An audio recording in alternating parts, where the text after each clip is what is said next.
All right, and again, we recorded a video previously where we go in detail into a lot of your trading strategies to kind of prepare for what's going to happen in the next few years. Right. Link below, londonreal.tv/Rickards. Barbell strategy, is that what you're talking about here? Because you mentioned that in the book, I think. Yes. So the barbell strategy is, if I told you that we were definitely going to have inflation, you would know exactly what to do. Get gold, real estate, the kind of hard assets we were describing. Don't have bonds because they don't do very well in inflation. If I told you we were definitely going to have deflation, you would also know exactly what to do. You'd have more cash, you would have notes because interest rates are coming down, et cetera. What if I said that we're on the knife edge, that we could have a lot of inflation? I think we'll end up there, by the way, but not right away. Or we could have more pronounced deflation. How would you structure your portfolio? Well, you have to be prepared for both. So I call this the barbell. We got two weights, which are basically your asset allocation either end, and a connector in the middle. So your inflationary hedges are gold, hard assets, and the things we mentioned. Your deflationary hedges are 10-year treasury notes, et cetera, because as rates come down, bond prices go up. And your connector is cash. Have maybe a 30% allocation to cash. And people say, well, Jim, I hate cash. It has no yield. Why would you have it, et cetera? A couple answers. Number one, cash is actually a hedge against deflation. In deflation, the value of the cash goes up. Everyone knows in inflation, the value of your cash goes down. Well, the opposite is true. The value of your cash goes up. So you have a deflation hedge right there. It also reduces the volatility of the portfolio. It's the opposite of leverage.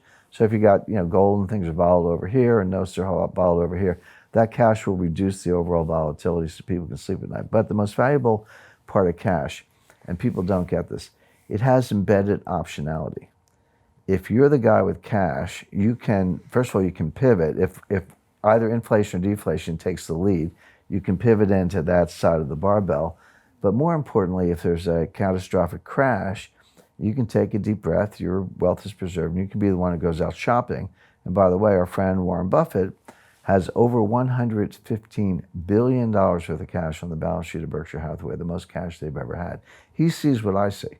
He sees this kind of meltdown coming. Instead of going shopping now, wait until things are on sale. Yeah, this is an interesting point. And so for the average person listening, a lot of people own homes, they own other investments that just aren't liquid. So good luck selling your house in the crisis of 08. Correct. Especially if you're in Las Vegas. Right. Forget about it. There's literally no bid for your house. It's worth zero today. That's right. And so you can be like, what do you mean? It's worth $200,000. It's not. So that's this optionality I think you're talking about with cash. If you have that cash, you can make choices. Right.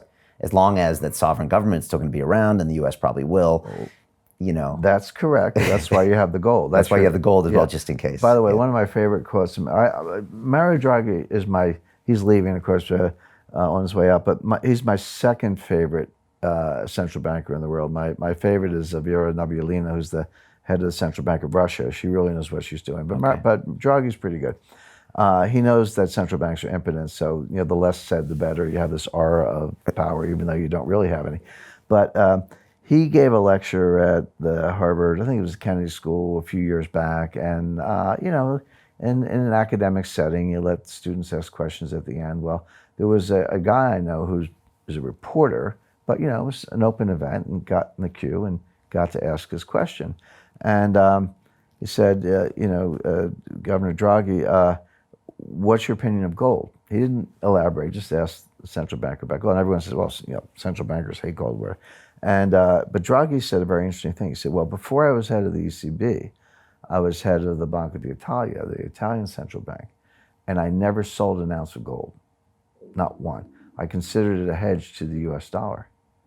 And it was an honest answer, and I applaud his candor, but I was shocked to hear central bankers say you had a hedge against the U.S. dollar with gold. That's what he said. Okay. And so that's where the gold comes in, to cover against the government risk. Yeah. Okay, and you detail this in your books and in the video we talked about as well.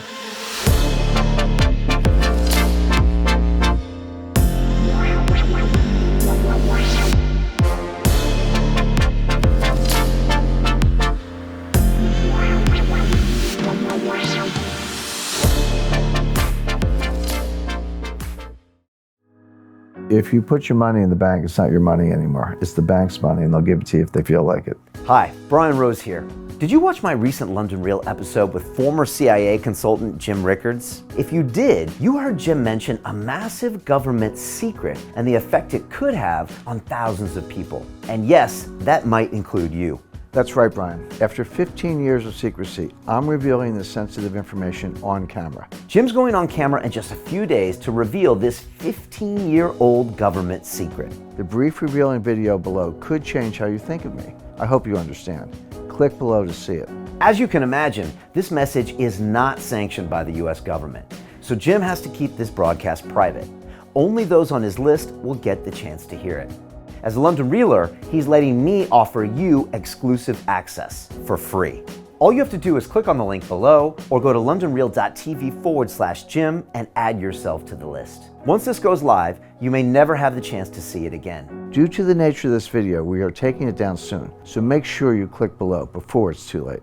Like I said, Jim's risking quite a lot to share this message with you.